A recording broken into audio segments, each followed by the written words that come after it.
Meus amores, sejam bem-vindos ao meu canal, sou a Camila Silva e vamos hoje de Sandman, galera. Vamos aí a história de Resident Evil 2 Remake, né? Então já assisti o 1, vou deixar no cardzinho aqui pra vocês e vamos que vamos pro nosso reactzinho de hoje. Mas antes, galera, peço encarecidamente que você se inscreva no canal para ajudar o crescimento, ative o sininho. E claro, vocês podem curtir, compartilhar, comentar, fiquem à vontade e pode indicar também, beleza? E vamos que vamos pro nosso react.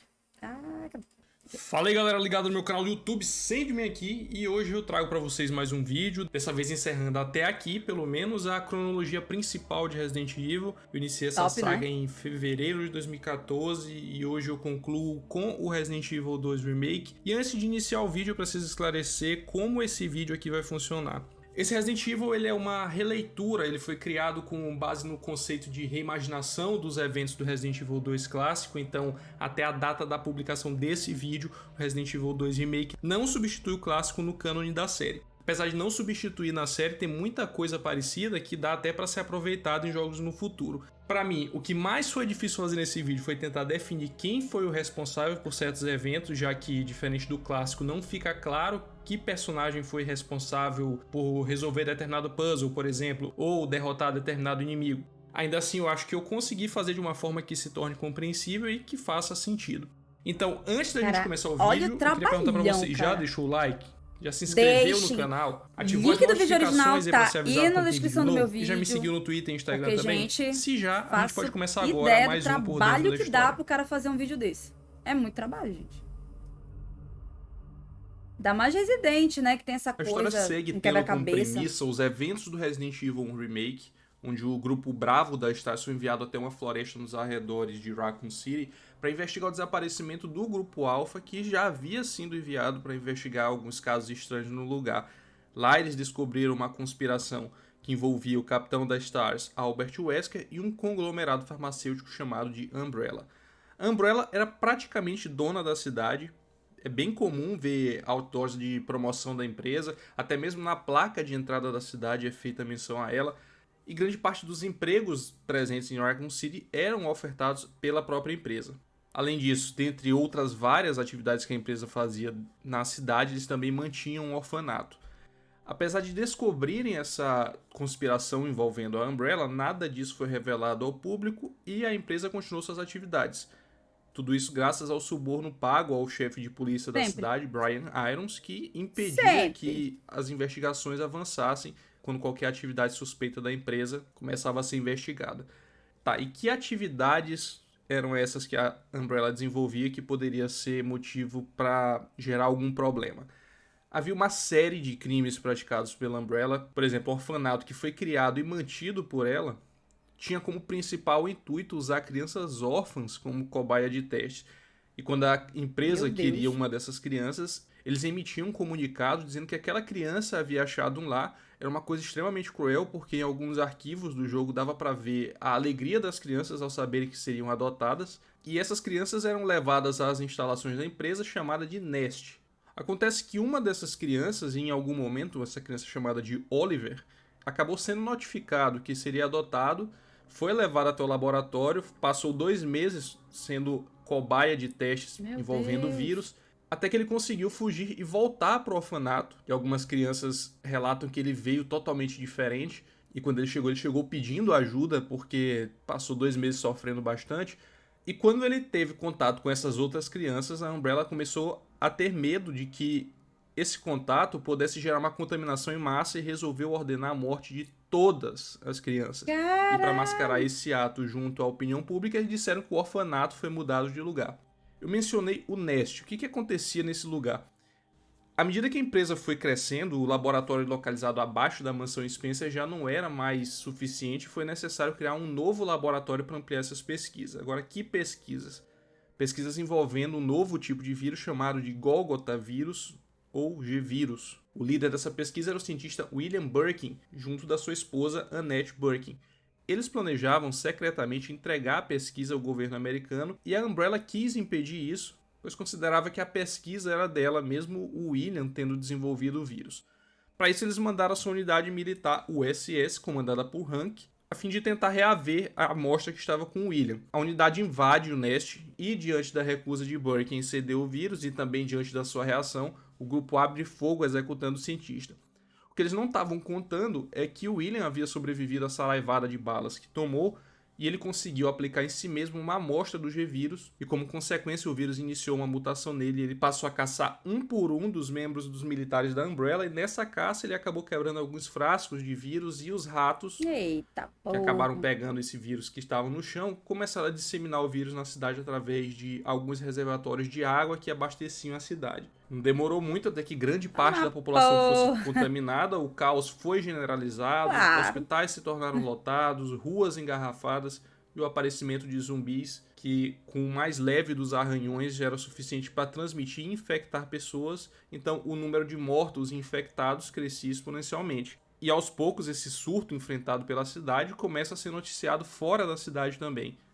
Um caminhoneiro que passava próximo de Raccoon City ouve no rádio um homem falando dessa onda de infectados que atinge o lugar. Ele não dá muito crédito a isso, e enquanto ele dirigia, após um breve descuido, ele acaba atropelando uma mulher, e enquanto ele se lamentava ainda por supostamente ter matado essa mulher, ele é atacado por ela. Quase que simultaneamente a isso, um jovem policial no seu primeiro dia de trabalho se dirige a Raccoon City para se apresentar, assim como outra jovem chamada de Claire Redfield, que se dirige à cidade em busca do seu irmão Chris. Eles têm seus caminhos cruzados involuntariamente e quando chegam a um posto de gasolina, eles presenciam o ataque de um zumbi devorando o xerife da cidade e posteriormente tem algumas cenas se que veem eu encurralados por hordas conheço e hordas porque de eu vi zumbi vindo na direção um vídeo do deles. Eles SMzinho são obrigados a jogando. fugir do local e eles Isso usam um daí carro então de pra mim é polícia que bem... estava estacionado lá. Tá me trazendo Depois de algumas se lembranças. apresentarem um ao outro, eles ouvem no rádio que a delegacia da cidade era um lugar seguro e a população deveria se dirigir até lá. As autoridades resolveram usar a delegacia como um local seguro para proteger a população, mas com o passar dos dias, o número de infectados só aumentou e esses infectados começaram a invadir a delegacia e com isso os confrontos começaram a surgir, as pilhas de corpos começaram a ser enterradas no jardim da própria delegacia, o caos se implantou tão rápido que algumas covas não chegaram nem a ser fechadas. No trajeto até a delegacia, Leon e Claire têm uma noção do caos que se abateu sobre a cidade. As ruas estão completamente infestadas de zumbis. E para piorar, a estrada estava interditada e eles só poderiam continuar a pé. Mas como não tem nada que não esteja tão ruim que não possa piorar, o carro fica cercado de zumbis, dificultando ainda mais a saída de ambos. E o motorista daquele caminhão começa a vir na direção deles, já que ele começou a sentir os efeitos da contaminação do vírus, perde o controle do veículo, capota e em seguida causa uma explosão. Isso faz com que Leon e Claire tenham que ir separados e a pé até a delegacia. Deixa eu abrir um parêntese aqui para explicar uma coisa. Aproveitando para dar uma pausa aqui, o Antônio, né, que... Enfim. E Antônio, no jogo. Por que no jogo do SMzinho o boneco não era esse? Não tô falando da menina. Essa é roupa, skin. A roupa que é diferente. É a roupa que você desbloqueia. Ah, entendi. Essa dele eu acho que é uma paga quando você comprou a versão, né? A versão de Lex que a gente chama. Uhum. E o dela é uma roupa do final dela, que ela tira a jaqueta dela.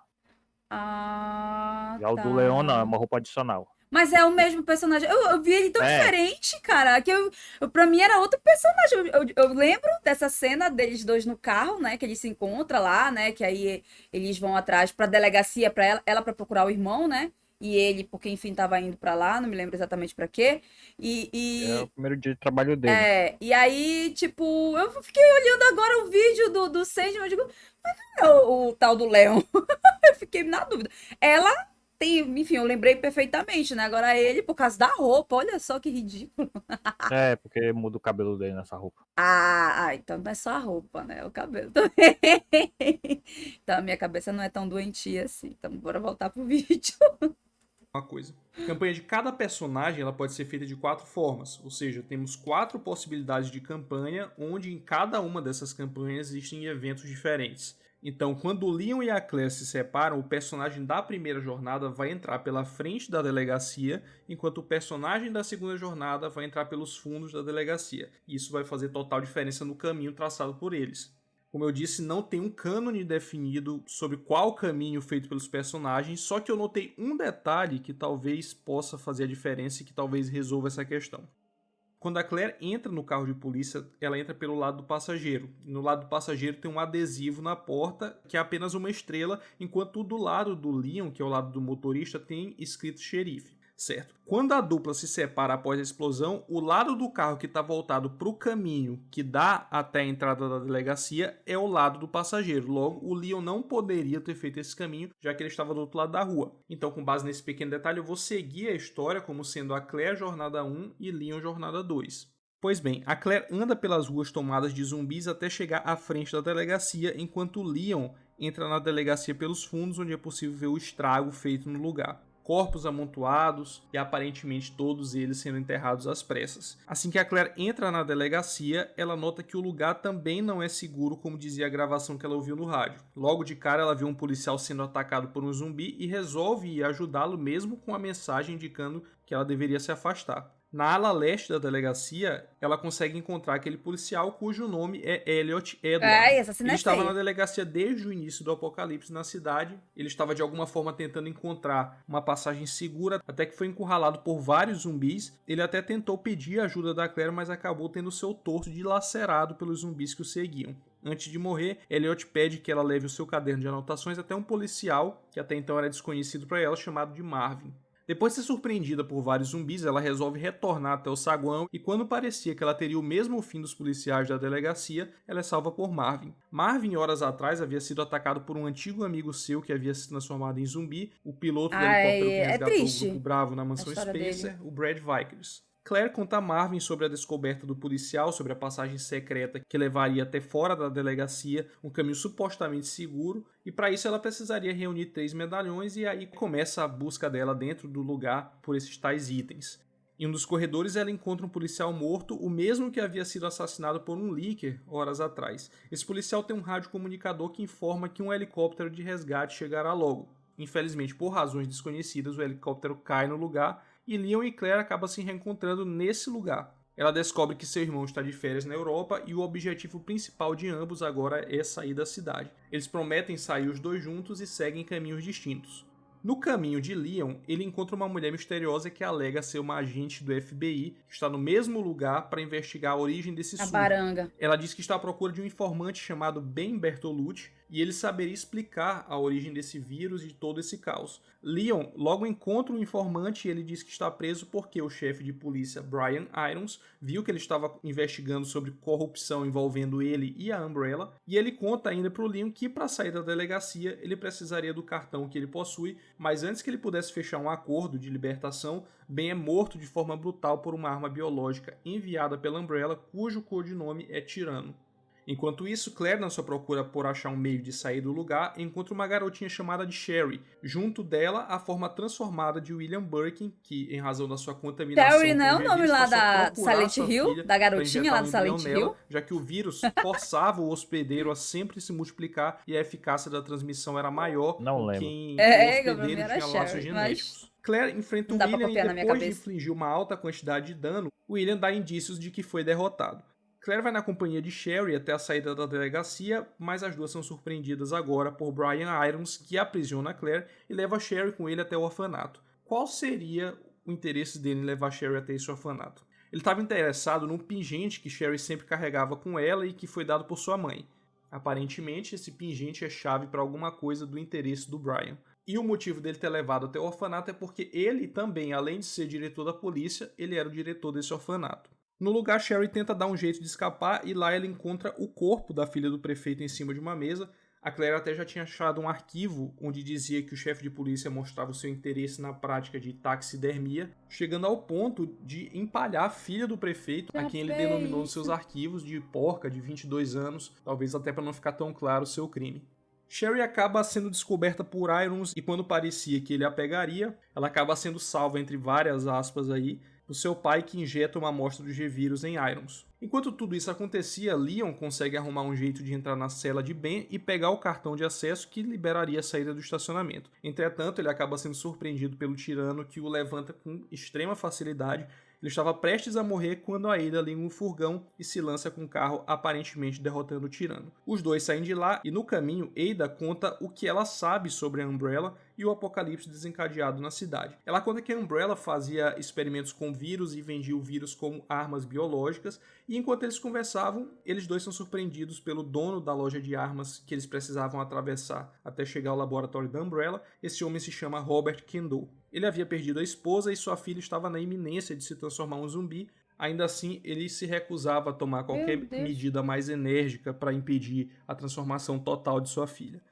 Depois de ver a situação trágica de Robert, Leon se torna mais motivado em ajudar Ada na investigação dela e encontrar os responsáveis pelos vazamentos do vírus.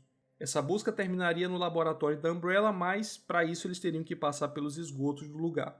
Se na superfície as coisas estão difíceis, elas estão bem piores no esgoto, que foi justamente onde tudo começou. Nesse meio tempo, Claire consegue sair da delegacia e ir até o orfanato onde Sherry estava, e logo de cara ela encontra com o Iron infectado. Pouco antes de morrer, ela presencia o embrião do G saindo de dentro do seu estômago. Claire encontra Sherry e logo são perseguidas pelo tirano, que encurrala as duas. Entretanto, ele acaba sendo morto por William, que o parte quase que ao meio.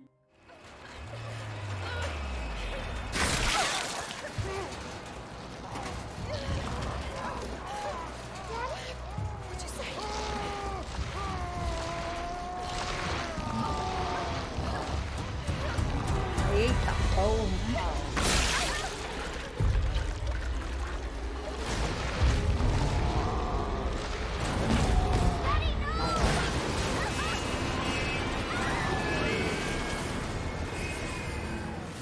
Na queda, a Claire fica inconsciente, enquanto Sherry foge do monstro que seu pai se tornou. Quando ela desperta, ela está diante de Annette, que parece se importar muito mais com a velocidade e a força da mutação de William que propriamente com sua filha. No esgoto, Leon e Ada se deparam com um crocodilo gigante, e após isso encontram Annette Birkin, que em um tiroteio acaba acertando Leon, obrigando Ada a ter que procurar pela cientista sozinha, até chegar em um ponto onde ela cai em uma armadilha e acaba se ferindo em uma das pernas. Passado alguns instantes, Claire descobre o local onde Sherry está, mas agora ela está contaminada. O local não é facilmente acessado e para chegar até a criança ela acaba tendo que enfrentar o William mais uma vez e novamente ele é derrotado e Claire consegue chegar até ela. Annette diz que ela pode tentar tratar Sherry no seu laboratório e elas vão até lá. Leon, recuperado do ferimento, consegue encontrar Ada e também se dirige até o laboratório da Umbrella, e no percurso a Ada diz que não pode continuar sua missão em razão do seu ferimento e pede para que Leon consiga a amostra do G-Vírus no laboratório de Birkin. Ele inicialmente fica meio relutante, mas ela consegue convencê-lo facilmente. Olha aí como ela consegue convencer ele. Sempre, meu povo, tudo se resume a sexo. Nesse universo, tudo se resume a sexo. I gotta see this through. And I want to see you again. I got plenty to live for. Trust me. No laboratório, tanto Claire quanto Leon enfrentam dezenas de zumbis. Logo que o William foi contaminado, alguns setores do laboratório foram isolados e a cada dia que passava o número de mortos aumentava até chegar ao ponto em que eles encontraram o lugar, totalmente sem sobreviventes. Esse caos fez com que a equipe local voltasse todos os seus esforços para impedir a contaminação em massa e com isso acabaram negligenciando um outro experimento chamado de Planta 43, esse que era uma versão aprimorada da Planta 42 encontrada por Jill e Chris na mansão Spencer, e a planta começou a crescer desenfreadamente e começou a infectar cadáveres transformando em híbridos. A pedido de Annette, Claire encontra uma cura que poderá ajudar a Sherry no laboratório, cuja chave é aquele pingente que Sherry acabou deixando para trás, e que também era o interesse do Brian Irons.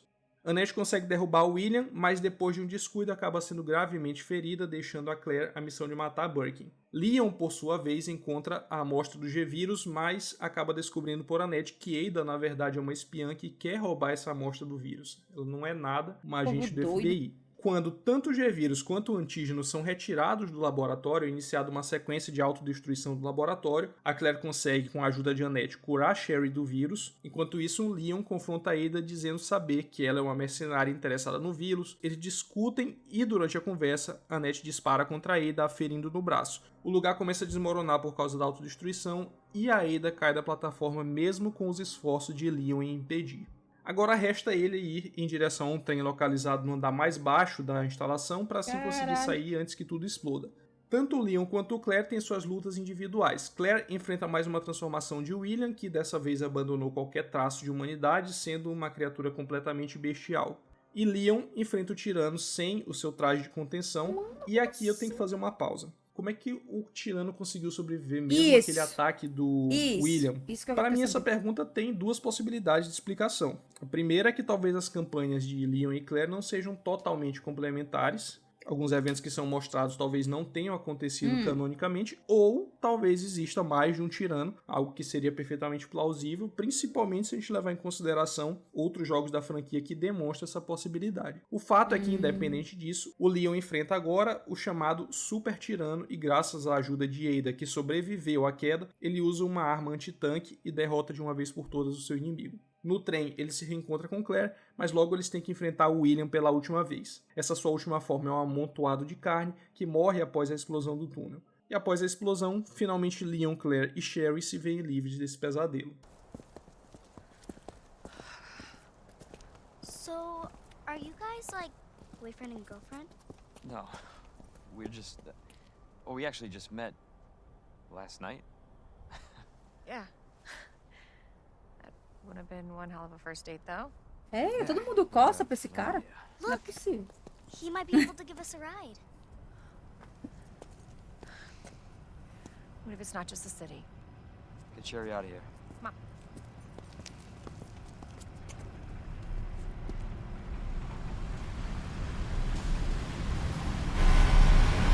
Que isso? Nada. Hey, that was Live Another Day by the great. Já It's fez. friendly. So, is it over? I don't know. But if it's not, we'll stop it. Whatever it takes. Yeah, you damn right we will.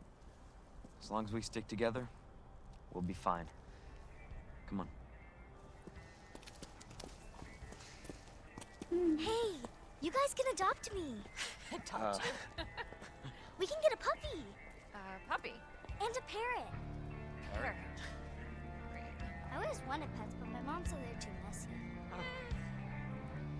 Interessante a cabeça da menina, né? Boring Wednesdays, Acabou de perder o pai, a mãe. O pai virou um monstro, a mãe foi morta.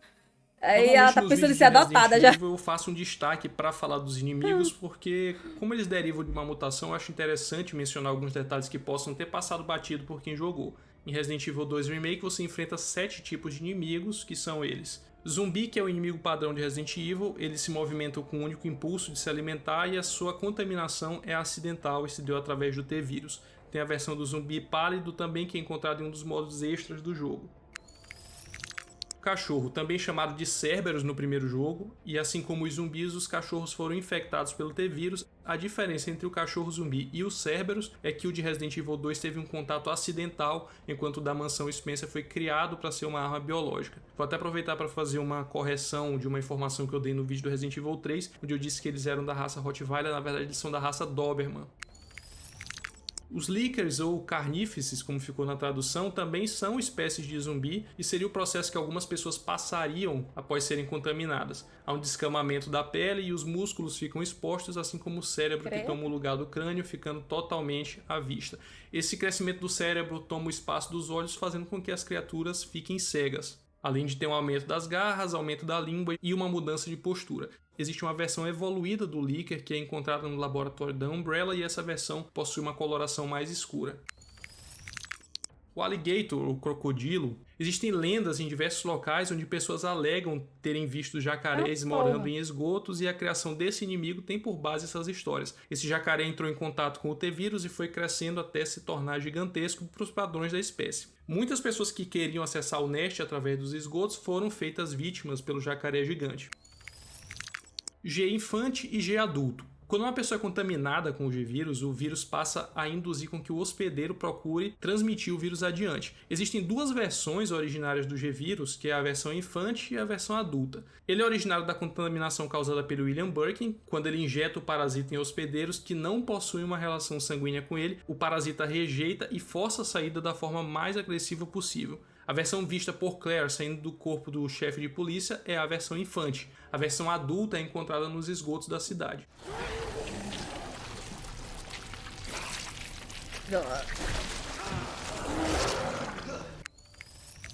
A Planta 43 Ivy é o inimigo resultante do contato de zumbis ou corpos mortos com parasitas originários da Planta 43. Dá para notar alguns detalhes físicos resultantes dessa mistura com plantas, como por exemplo, a boca se parece muito com a de plantas carnívoras, ela possui alguns bulbos amarelos que são seus pontos fracos e são extremamente suscetíveis ao fogo, e a diferença entre essa criatura e a Ivy do Resident Evil clássico é bem notável. Essa mudança foi resultado da ideia dos desenvolvedores de trazer uma visão mais realista dos inimigos, e eu confesso que para mim eles acertaram em cheio na escolha desse inimigo aqui. O Tyrant T-103, também conhecido como Mr. X, foi criado para ser a melhor arma biológica da época. Era uma evolução da versão T-002, que foi encontrada por Chris e Jill nos eventos da Mansão Spencer. A melhoria em relação à versão anterior é que ele era capaz de seguir melhor as ordens dadas e se tornava obcecado com a missão, não tratando meramente como uma ordem dada. O Mr. X é capaz de resistir a muito dano e não só se regenerar rapidamente, como é programado para ter uma resposta adaptativa aos ferimentos sofridos, e em caso de um ferimento letal, ele perde a sua roupa capaz de limitar a sua verdadeira força e se torna a versão conhecida como Super Tyrant, a mesma enfrentada por Leon. E por fim, William Birkin, que se contaminou com o G-Vírus após ser traído pela Umbrella. A contaminação fez com que ele passasse por diversas mutações, 5 para ser mais preciso. A cada evolução ele se torna mais bestial e menos humano, até chegar em um blob de carne totalmente irracional.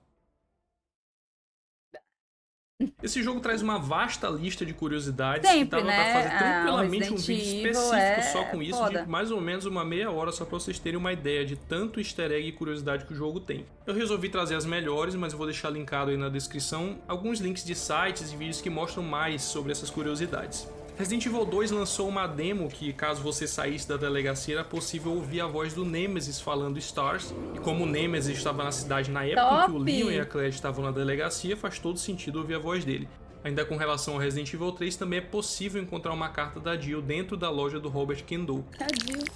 Tem muitos easter eggs relacionados ao Resident Evil 2 clássico de 98, e um deles é o cartaz de boas-vindas do Leon, que na época tinha um erro gramatical, ele ficava bem na lateral da mesa, e lá dava pra ver que o welcome, que significa bem-vindo, estava escrito com 2 L's, quando na verdade ele só tem um. E no remake eles aparentemente consertaram, mas na verdade o segundo L é encontrado em cima de uma das mesas.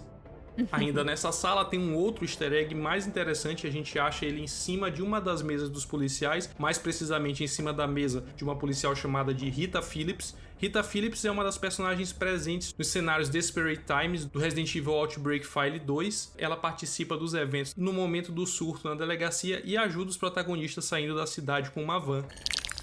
Bacana. Os desenvolvedores encheram a cidade de panfletos com referências a personagens da própria Capcom, como por exemplo a loja Arucas, que ao contrário significa Sakura, que é a personagem do Street Fighter e Rival Schools, ou o panfleto fazendo uma brincadeira com o Frank West da série Dead Rising. É como se o nome dele fosse traduzido de Frank Oeste e no panfleto tivesse escrito Frank Leste. E ainda com relação aos easter eggs escondidos nos panfletos, na entrada da loja de conveniência, bem no comecinho do jogo, tem uma frase de anúncio de emprego e nela tem um número para entrar em contato, que é o 0129-1998. Esse número é a data original do lançamento do Resident Evil 2 clássico.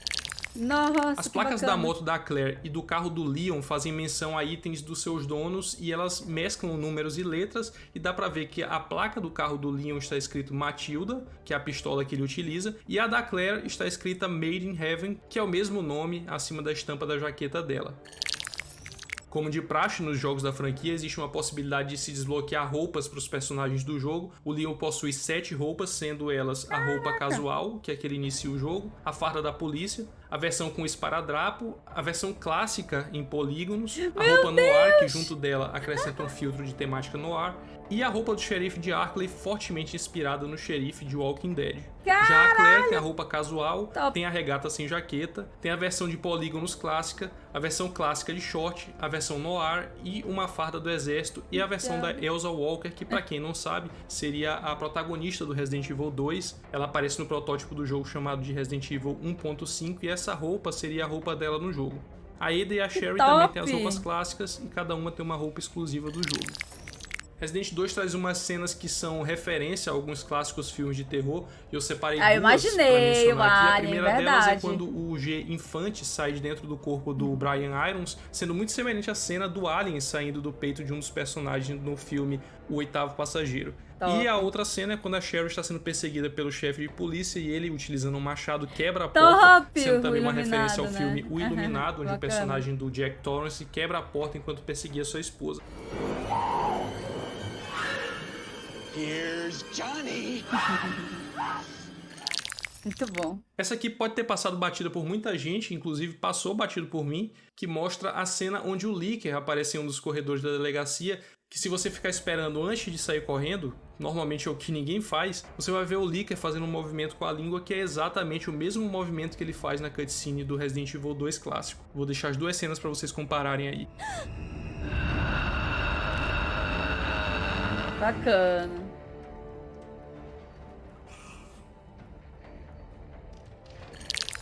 Muito Tiveram bom, alguns cara. designs de inimigos que foram descartados do jogo, dá pra ver isso em uma arte conceitual que pode ser liberada nos extras ao cumprir alguns requisitos. O primeiro deles parece ser um estágio entre o zumbi e o Licker, e ele mostraria a transição de um para o outro. O segundo seria um zumbi coberto de pústulas em uma cadeira de rodas e aparentemente seria visto no laboratório porque ele parece usar um jaleco branco. E por fim, um zumbi totalmente esquálido que teria alguns implantes de metal. Desses que eu mencionei, eu acho que se deixassem o primeiro seria uma ótima adição. O restante eu acho que eles fizeram bem em descartar. O que vocês acham? E por fim, os modos extras do jogo, que assim como o original, o Resident 2 também conta com alguns modos extras. Alguns foram aproveitados do original e outros são totalmente exclusivos. O quarto sobrevivente traz o Hank sobrevivendo ao ataque do William Birkin e tentando sair dos esgotos da cidade e chegar até o ponto de extração na delegacia. Mesma coisa acontece com o modo Tofu Survival, a diferença está nas armas carregadas, pois é exigido para cada um tipo de estratégia diferente. Além desse, foi lançada a DLC Ghost Survivors com 4 tipos de jogo, que é o modo Sem Tempo para Chorar, traz o Robert Kendall lamentando a morte da sua filha e tentando sair da cidade. O modo Fugitiva é um cenário onde a Catherine Warren, que é a filha do prefeito, teria sobrevivido e matado o chefe Iron, e ela teria que chegar até a cena do Ben Bertolucci e libertá-lo. O cenário Soldado Esquecido traz outro membro dos militares da Umbrella chamado de Ghost. Ele pega a amostra do vírus que era levado pela Ada após ela cair da ponte e sua missão é chegar até o teleférico. E o último cenário, que é chamado de Sem Escapatória, que traz o xerife que foi morto pelo zumbi no começo do jogo, tentando sobreviver a uma legião de zumbis que invadem a loja de conveniência que ele está. Caramba. Então eu encerro aqui o vídeo referente à história de Resident Evil 2 Remake. Quando eu faço esse tipo de vídeo para Resident Evil, eu dedico uma atenção e um tempo a mais para fazer o vídeo dessa saga que eu gosto bastante, sigo ela desde o princípio. E com referência à cronologia principal do que é referente a cânone, esse aqui foi o último vídeo que eu fiz, porque todos os outros eu já tinha feito. Eu vou focar agora em alguns spin-offs, e eu vou fazer também um vídeo especial que vai ficar muito top, modéstia à parte, mas esse aqui eu não vou dizer o que é surpresa pra vocês. Muito bom. Lembrando que a história do 3 tu não vai reagir, tá? Mas cronologicamente ela começa antes do 2 e termina depois do 2. Ah, O 2 se passa no meio do 3. no meio do 3. Ah, tá, entendi. Pô, Então, cara, tu não vai reagir. muito bom, olha, a história aí é bem legal. Passou. Hã? Não, você passa pro outro vídeo, né? Ah, tá, não passou não. Tá, já vou. Ah, então, gente, ficou muito bom mesmo, gostei. Eu sempre falo aqui com vocês sobre o reconhecimento do trabalho do canal do Sandman, porque realmente dá trabalho você fazer essa compilação, né? Você pesquisar, porque não é só jogar, você tem que pesquisar.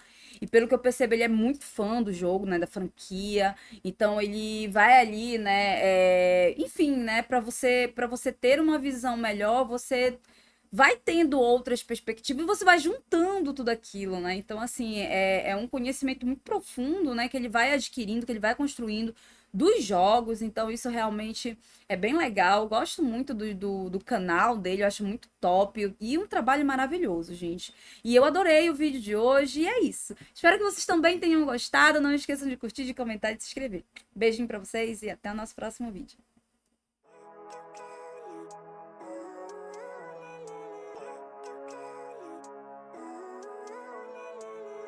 Living life, every day, late at night, not okay.